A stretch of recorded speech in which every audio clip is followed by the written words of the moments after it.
Hi everyone, I'm really excited because this is kicking off a brand new Distress Oxide series. Now you all absolutely loved the Distress Oxide colour combination series where I took Distress Oxides one at a time alphabetically and did a number of different colour blends with them. You can find this playlist on my YouTube channel, but I'm going to do something a little bit different. We are going to stick with colour combinations with individual Distress Oxide colours again, starting of course with Abandoned Coral as it's alphabetical, but this time instead of blending them side by side with other colours, I'm going to be layering them up using that smooshing technique and creating beautiful backgrounds. Now in each video I'm going to do 3 different versions, mixing the focal colour with different colours from the Distress range to see what different effects, different colourways, different blends you're going to be getting. These are the simplest, most beautiful and detailed backgrounds. I love using them in my projects and I hope you love them as much as I do. Okay, let's get started with the first blend. So for these, there is a difference depending on which colours you lay first. So I'm going to start with 2 of my colour combinations by layering the Abandoned Coral first of all, and then the third colour combination, I'm going to layer the Abandoned Coral afterwards, and you really see the difference. We are going to get so many different color mixes from this, but I'm also going to give you lots of tips and techniques along the way as well to help you get the most out of your Distress Oxides. Now you can also do this with inks as well, but bear in mind you're going to get different effects because the inks are dye based. They don't have the pigment in them that oxides do, and of course when you do mix the oxides with water and put it onto paper, you're then going to get quite a different look to the inks.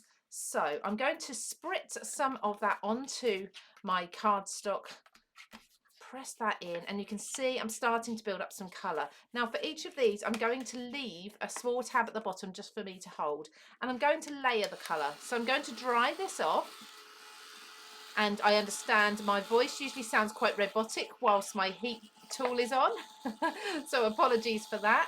But let's just dry this off and do some layering.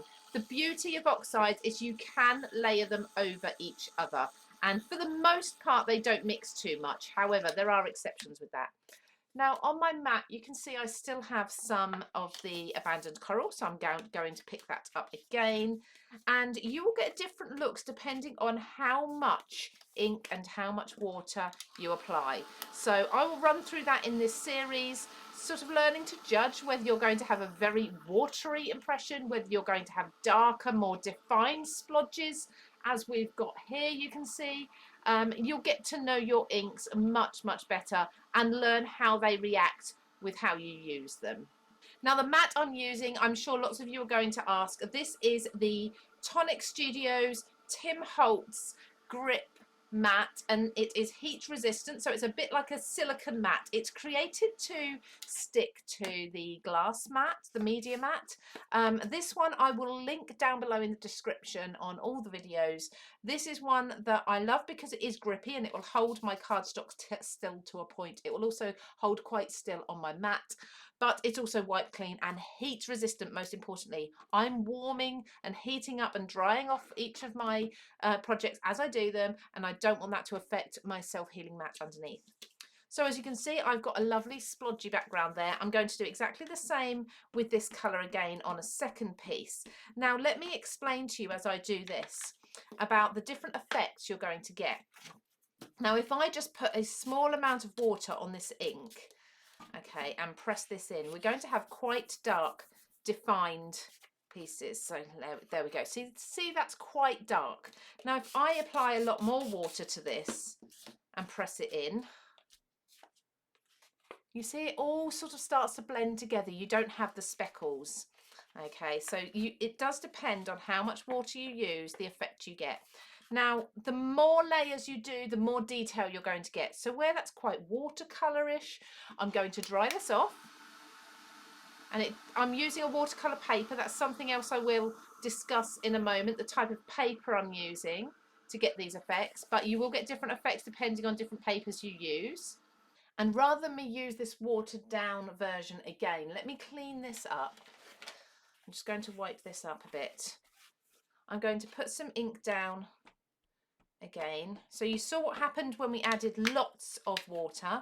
Let's just add the little bit of water now.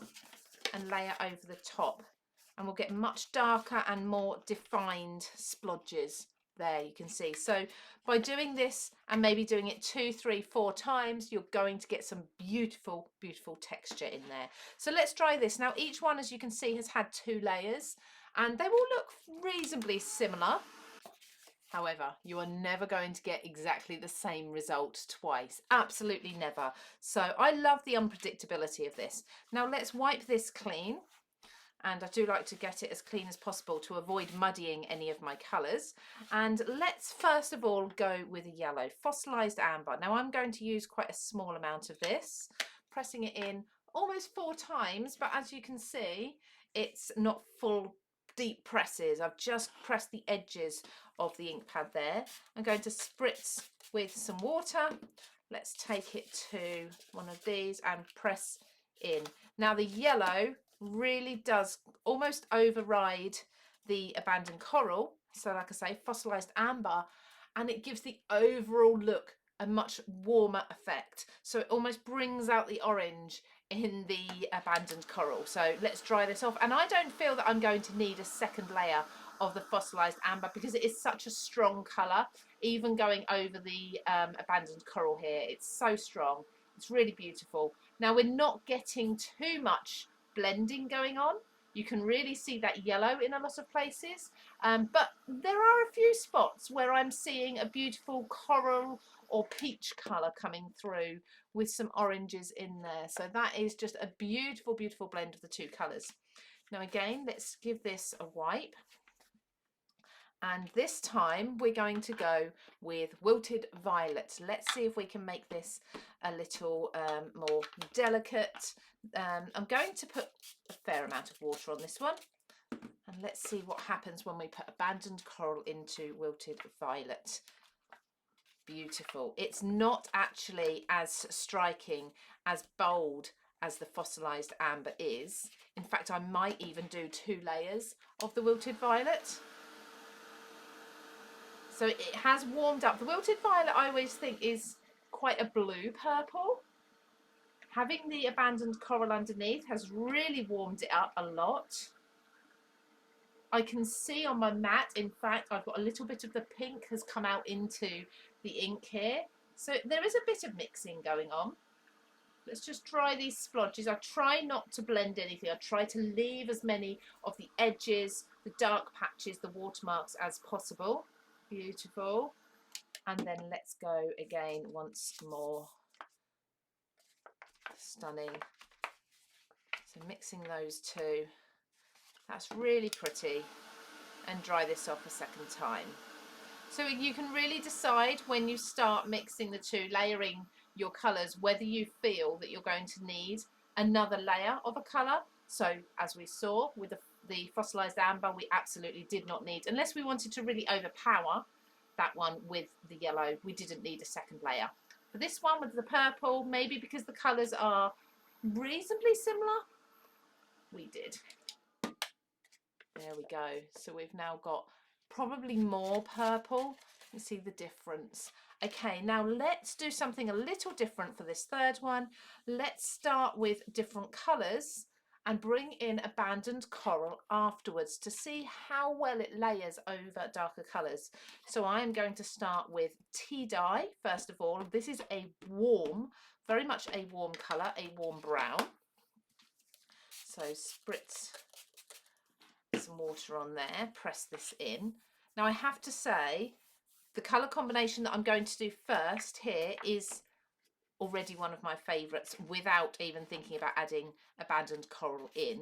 So you can see I put a bit too much water on there, and rather than having any of the splodges or splatters, I've kind of got a watercolour blend. So let me dry this off and then repeat again. Now there's less water on my mat. I've soaked some of it up already with the paper. I'll get more detail and definition and shape in the splodges the second time. You can always go along and add more ink.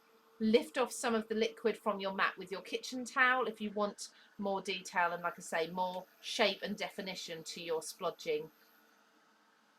So that's pretty much dry, so that won't blend out anymore. Now I've got some quite big blobs there, so let's see. That's getting better now, so I have got a bit of fluff on there, but That is definitely getting better. I'm pressing very gently so as not to smoosh it in. I just want texture now.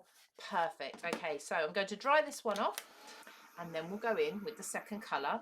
And the second colour is going to be a blue. So we've gone from a warm brown to a cool blue, and then we'll go to the warmer abandoned coral as the third layer over the top. And when you start mixing 3, 4, 5 layers of colours, you really do get some amazing results, as we'll see throughout this series. Just a little wet patch there. I'm just waiting for that one to just dry off so it doesn't mix and go too muddy. We'll get an amount of muddiness when we mix colours that are not close together on the colour wheel. Of course we will, but try to minimise that as much as possible. Next, Uncharted Mariner. Now I don't want a lot of this, not really. It's a strong colour already, so I've pressed it down twice. There we go. A fair bit of water. Let's do a light press first of all. You can see how strong that colour is. And you don't have to cover all of your project either. You could just have part of it, sections of it in that colour, like so. Perfect. Okay, so I think I will pick up the remaining blue just because the centre's perhaps got a little bit of more water than I wanted and lost the definition. So I think I will just dry this centrepiece off, like so, and just tap it in like there, and then we've just added a little more definition into the middle. It's getting quite warm now, so I put that down. I don't want to burn my fingers. And then we will clean up our mat and see how nicely the liquid and the ink just pick up off of this mat. And now this time let's put abandoned coral down a fair bit, so probably 6 smooshes there with the ink pad. And let's not spray too much water. Try to keep it a nice strong colour. Just bend this back again and let's press it in once and just see. Oh, so it's quite a translucent colour, so you can really see other colours coming through beautifully. Let's dry this off. We'll definitely do 2 layers of the abandoned coral for this one. As it's drying and the oxide is really showing and coming through, I'm getting hints of purple in there, teal from the Uncharted Mariner as well, some browns but not many, and they're nice browns. So beautiful, beautiful colours coming through. I think the standout colour for me that's mixed separately is a purple that I can see. Okay, let's go once more. Certainly this top corner needs a bit more. So we can pick up the abandoned coral and make it the colour that stands out the most, the focal colour, but have all those other colours coming through afterwards. Let's dry this off so there's no shine so you can really see them. I'll hold each and every one up close for you as well.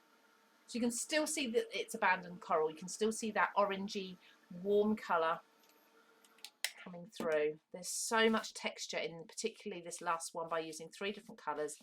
Let's just lift these up and show you them in more detail now. So first of all, you can see the beautiful colour of that fossilized amber mixed on top of the abandoned coral. The abandoned coral there is actually quite watery.